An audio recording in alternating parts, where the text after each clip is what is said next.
Bab 3. Bantuan mertua. Mentari pagi ini seolah enggan bersinar.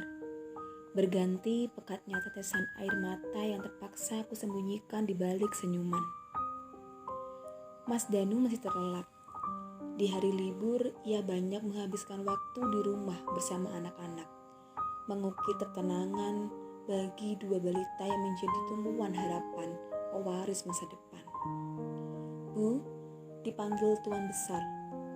Info Mbok Minah di sela aktivitas menyiapkan sarapan yang rutin kulakukan. Ada apa? Bukan, tapi kenapa? Bapak mertuaku bukan tipikal orang yang banyak bicara. Selama menjadi menantunya, tak banyak kata yang ia lontarkan untuk menyapa atau menasehati dengan aneka hikmah kehidupan. Hubungan Bapak dengan Mas Danu juga tak mesra hubungan Mas Danu dengan kedua anak kami. Bapak adalah orang yang banyak merenung, banyak berpikir, serta banyak berkegiatan di luar rumah. Mungkinkah Bapak merasa kurang enak badan sehingga membutuhkanku untuk merawatnya? Mengapa beliau memanggilku? Segera memenuhi panggilan Bapak mertua di teras samping rumah, tempat di mana ia melihat ikan-ikan piaraannya di kolam. Mereka memang menyenangkan, selalu berenang lincah menunjukkan geliat kehidupan. Secangkir wedang jahe merah masih utuh tersaji di sisinya. Sepiring jajanan tradisional turut menemani hening di pagi hari. Bapak memanggil saya. Dengan suara lirih berusaha mengabarkan kedatangan, tak bermaksud merusak renungannya. Duduklah. Perintah pria sepuh dengan uban di kepala. Ia masih sangat berwibawa meski tak lagi muda. Seolah usia hanya berguna menambah karismanya. Tanpa banyak bertanya, ku jalankan instruksinya. Duduk di kursi taman menghadap kolam terdiam di sampingnya. Sejenak ia melepas kacamata, menyeka embun yang melekat di pinggai kaca berbentuk oval. Diminumnya jahe perlahan. Pastilah, ia akan berbicara hal serius padaku kali ini. Bagaimana Danu? Itulah dia, tak suka berbasa-basi menyusun kata pembuka. Alhamdulillah, baik Pak. Apapun yang terjadi di antara kami, tak perlu kubeberkan padanya. Hanya akan menambah rasa iba yang membedani dada. Baik, sebaik itu hingga Sekar berani kemari untuk memperkenalkan diri? Tanyanya. Kian kutundukkan kepala. Tak ada guna berdusta padanya. Rumah ini miliknya. Pembantu di rumah ini, dia pula yang menggajinya. Satpam dan sopir adalah orang-orang pilihannya. Semua mata ikut melihat saat aku menangis ataupun tertawa. Jika ingin mempertahankan pernikahan, seorang wanita juga harus punya ilmunya. Melihat seringnya Danu pulang larut malam, tentu sebentar lagi kamu hanya menjadi cangkang kosong yang teronggok di barisan paling belakang. Itukah yang kamu inginkan? Tentu saja aku menggeleng. Bibir terasa berat sekedar menjawab tidak. Meski kata-katanya terasa pedas, tetapi tak membuatku sakit hati. Melainkan merasa bersalah karena menyadari betapa fakir diri dan ini dengan ilmu. Strata sosial kami berbeda. Sebagai anak yatim piatu yang hidup di jalanan, dipungut seorang kaya raya untuk dijadikan menantu adalah anugerah sang kuasa. Bagai kisah Cinderella, bagaimana aku bisa merasa sakit hati meski berkali-kali dinikahi? Aku hanya bisa bertahan, tak sanggup melangit. Menjaga pernikahan itu butuh perjuangan, bukan sekedar penantian. Mungkin ujung bahagia itu tak akan pernah terlihat jika kamu terpaku di tempat. Surga wanita ada pada suaminya.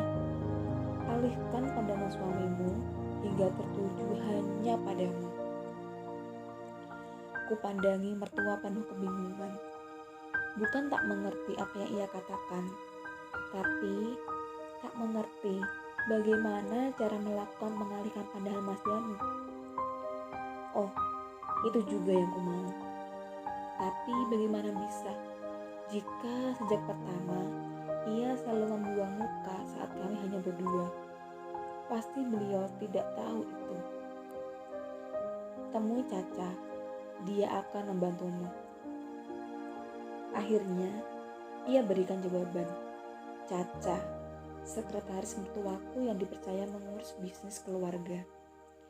Sekaligus keponakannya yang cerdas dan tangkas. Ia jarang ke rumah ini.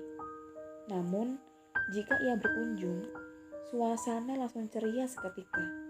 Seolah membawa bahagia dimanapun ia berada. Bukankah seharusnya kamu meminta tolong pada seseorang yang ahli menaklukkan pria sejak lama? Sehingga lebih cepat kamu mengakhiri penderitaan yang mendera. Bagaimana rasanya melewati musim demi musim dalam kebekuan yang menyiksa? Kukira selama ini beliau tak pernah memerhatikan kami. Beliau sering ke rumah. Beliau sering keluar kota untuk urusan bisnis. Pun saat di rumah, kami jarang mengobrol. Bapak mertua memiliki tumpukan buku yang berat yang gemar ia baca sambil menyeruput wedang jahe di ruang kerjanya. Wibawa yang ia punya membuatku tak berani mendekat karena grogi dan takut membuat salah di depannya. Keputusan di tanganmu.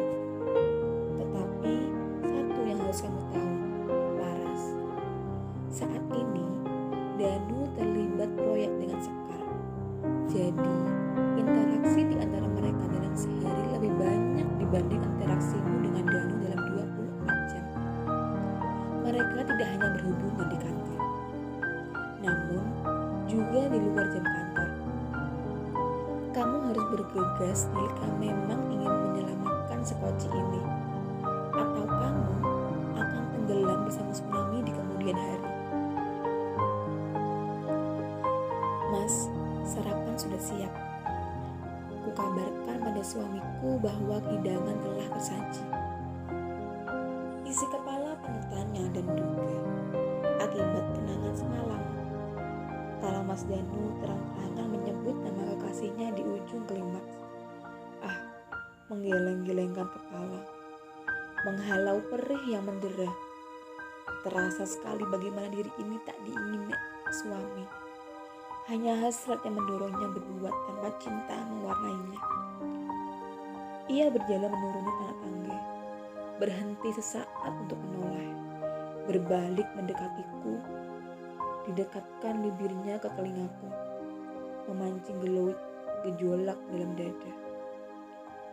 Aroma maskulin menggoda indera, aroma yang selalu membuatku mabuk kerinduan. Jangan lupa minum mil KB. Aku enggak mau kamu hamil lagi kali ini. Bisiknya halus, kejam, penuh penekanan. Setelah itu, tubuh Mas Danu menghilang dari anak tangga. Giliran tubuh ini yang merosot ke lantai, mencengkeram dada oleh sakit yang mendera. Dengan jemawa aku sampaikan pada Sekar, mungkin aku akan segera mengandung anaknya yang ketiga. Namun, dengan bengis, suamiku melarangku hamil lagi. Padahal, aku berharap dengan banyaknya anak yang kulahirkan untuknya, semakin kuat pula ikatan antara kami berdua. Memalukan. Ternyata itu bukanlah hal yang ia inginkan. Mungkinkah ia tak sabar menceraikanku untuk bisa bersatu dengan kekasihnya? Memiliki buah hati dari wanita yang ia puja. Adakah ia sering meraba-raba bagaimana bibit bebek bobot keturunan orang dengan status sosial yang sama? Oh Tuhan, inikah pertanda sekociku akan karam oleh kapal yang